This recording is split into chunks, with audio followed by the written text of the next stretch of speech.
global outreach is officially underway. So in complete contrast to the Congress party stand, this is the united stance that India is putting out to the world.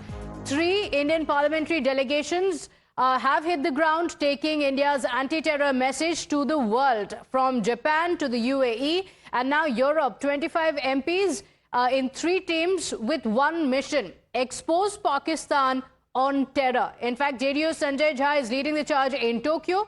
Sena's Shrikant Shinde takes a message to Abu Dhabi, and DMK's Kanimori is in Europe with that message. And Pragya, this is the stand that India has taken, completely in contrast to the questions that are being raised by the Congress party. India's message has been clear, and this is an all-party delegation that is headed out to different directions in the world to give out that message that India is against terror.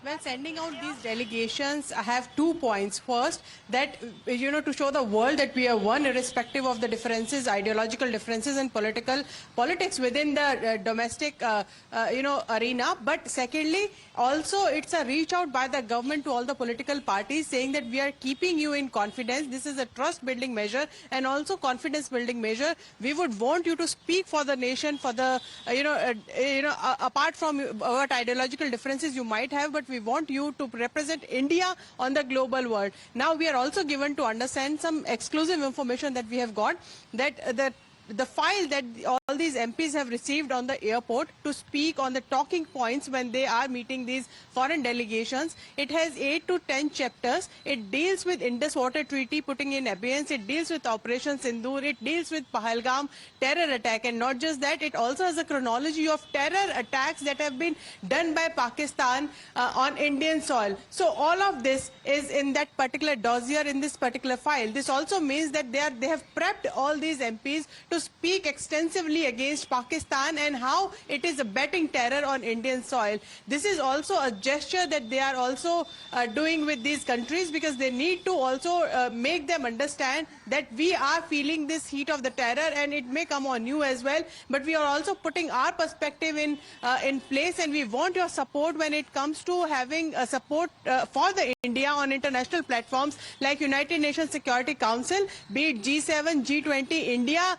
I know India, for that matter, know that China will stand with Pakistan, but there are other permanent and non-permanent members who are willing to stand with India, and this diplomatic outreach is specifically for that purpose, to show the world that if in case there is a war, if in case that India decides to retaliate in whatever way it fits right, then no one should blame India for whatever action India is going to take against Pakistan. It is specifically because both the nations are nuclear nations, and there had been, call for the de-escalation in wake of the current retaliation by India, and also whatever, the action that Pakistan was taking, unprovoked firing, shelling, in which civilians also died.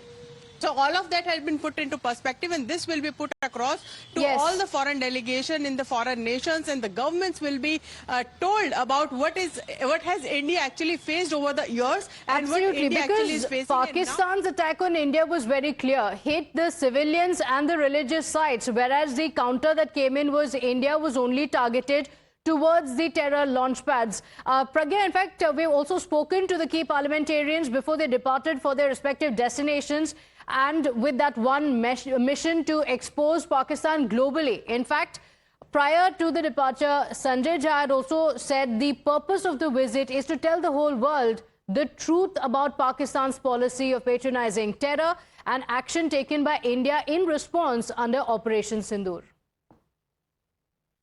We are going these 5 countries: Japan, South Korea, Malaysia, Indonesia, and Singapore.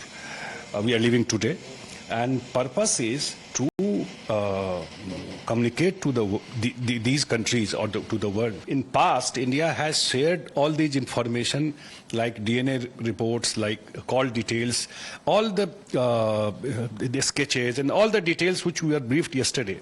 India has been sharing with them.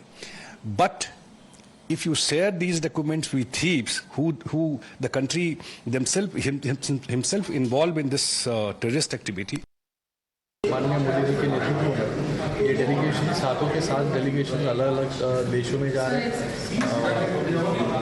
हमारे देश का, भारत का stand बताएं और यहाँ पर MEA के माध्यम से हर एक देश को ब्रीफिंग की गई और उसी तरीके से हमारा स्टैंड टेररिज्म पे क्या है, किस प्रकार से इतने सालों तक भारत जो टेररिज्म के खिलाफ लड़ रहा है उसके बारे में यहाँ पर ब्रीफिंग की गई। मुझे लगता है कि बहुत यूजफुल थी।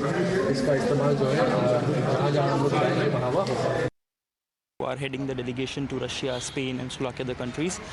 First of all, tell me what will be the stance of your delegation, and is there anything specific told to the delegation by the ME or by the government side?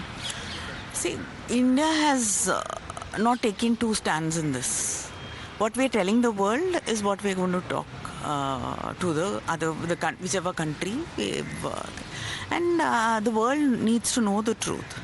And that is why the government of India is sending delegations with members from different parties to go and explain what is happening. We've lost 26 lives, and cross-border terrorism. This is not the first time. So we have to end this. We can't, accept it in silence, and the world can't, turn a blind eye to it. So we need to make our stand clear. We need to explain what is happening. So I think that is why we're being sent.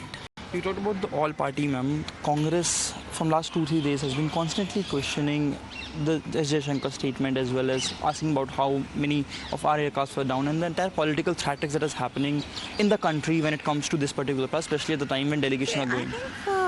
Everybody has questions about when something happens. Everybody is concerned about the country. Everybody is worried, and there will be questions. That is completely different. But that has nothing to do with the delegation, because there's no one single party which has said that we will not be sending a representative. So when we face the world, we are facing it as one. So that is the most important thing.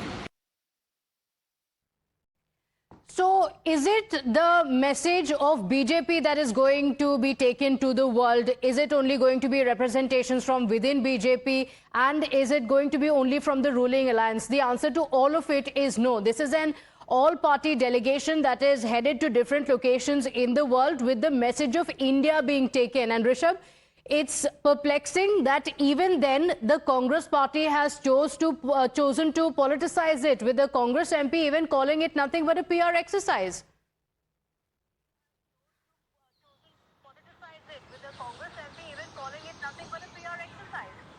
Well, definitely, the politics around Operation Sindoor has begun, and Congress is very clear that we stood by the government till the operation was on. But now there are a few questions that we need to ask, even when it comes to the choice of members who have been made part of these delegation. Congress say that end of the day, it's a political party, and we choose our members, not the government. The government cannot choose who will represent Congress party, or for that matter TMC, or for that matter other parties as well. Yes, there are many opposition parties who have very openly welcomed this step by government for choosing their members, but parties like Congress, parties like TMC say that we stood by government when the need was, but now this is overreach by the government and they cannot be the one who would be choosing our members. We will be the one who would be choosing our members. This is